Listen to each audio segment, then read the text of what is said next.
I thought today I was going to read to you a story from my book that I wrote back in the day about the school bus. Everybody from Ransomville wrote the school bus, but I was sitting out here on my deck. It's kind of breezy today here in New Mexico, and overhead you can't see it, but there's it looks like a boat sail that's flapping in the breeze, and that made me think about another story. It's a very short story, so here goes. The following story is short, yet in my coming of age it was huge. I went to high school in the neighboring town of Wilson, New York. A pretty cool place that provided many a great memory for me. Wilson was several times bigger than Ransomville, and that was rather intimidating at first for this farm boy.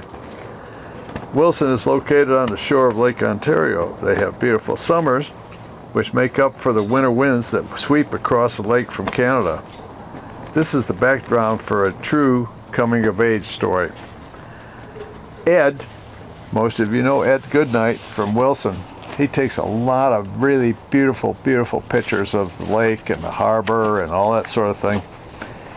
And every time I see one of his pictures, it reminds me of this story. I can't help it. It's everybody has a story or a picture or a photograph in their mind of something that they can't get rid of, and this is one of them. And so anyhow,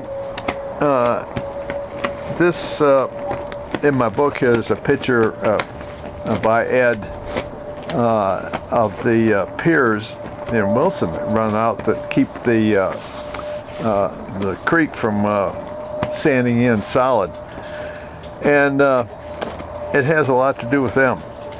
And so this story is about one of those piers, and it's about a sailboat.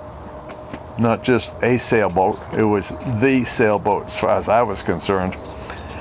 But anyhow, I'm going to tell you a story because my friend Paul Austin and me, we used to go down at times to Wilson, and we could rent a rowboat for $1 for a whole day. That's true. And so on this particular day, we went down to Wilson on our bicycles, and we rented a rowboat for a day. And it was a beautiful day in the summertime, light breeze blowing offshore.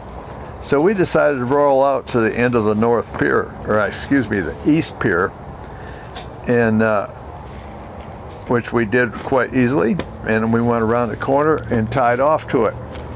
Well, that made us pretty much out of sight from everywhere. You know, no one had any idea we were out there.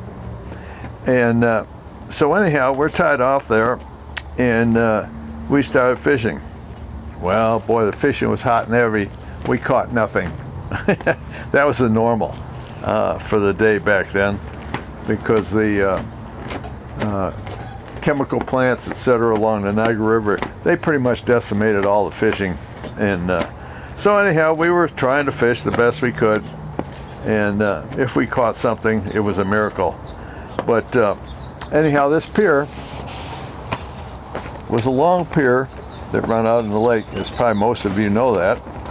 And it was had all these interlocking plates that were pile driven into the bottom of the lake, and then the interior of it was filled with rock and cement. And it still stands today. It was a good structure, still is a good structure. So anyhow, we're sitting out there, we're doing all our fishing. It wasn't very long at all, and we started hearing the jingle jangle of the rigging in a sailboat coming. And we couldn't see it coming, but we could hear it. And the noise, no big deal. Well, the boat coming, it wasn't too long, and we could see the mast over the top of the piers, of the pier. And so, all right, so we kept on fishing, and all of a sudden, then the front end of the boat come into view as it was exiting the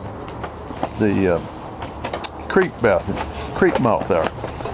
And so anyhow, there was a guy in the front, and he was hoisting a sail at the time. No big deal about that either. But then it happened. The rear of the boat came into view, and coming out of the cabin up onto the deck was a beautiful girl, and she was topless. That's a fact. She was topless. Well, that was a big deal in in our memories, and she saw us. She wasn't 20 feet from us, maybe a little more than 20 feet, 30 feet maybe. And while she was covering herself the best she could and scrambling back down into the cabin of the boat, and my friend Paul looked at me and asked, "Did you see that?" And I said, "You bet I saw it." And he said, then he told me, he says, "I want to own a sailboat someday." I said, "Yeah, me too." But anyhow, and that's pretty much the end of the story. And it was short and sweet, but it was huge in my lifetime, and I can still see it plain as day. To this day, I cannot tell you if the girl was pretty or not, but there was a couple things about her that I remember very vividly. So anyhow, that's the end of the story. And so remember, wherever you go, no matter where you go, there you are. So that's life. Bye.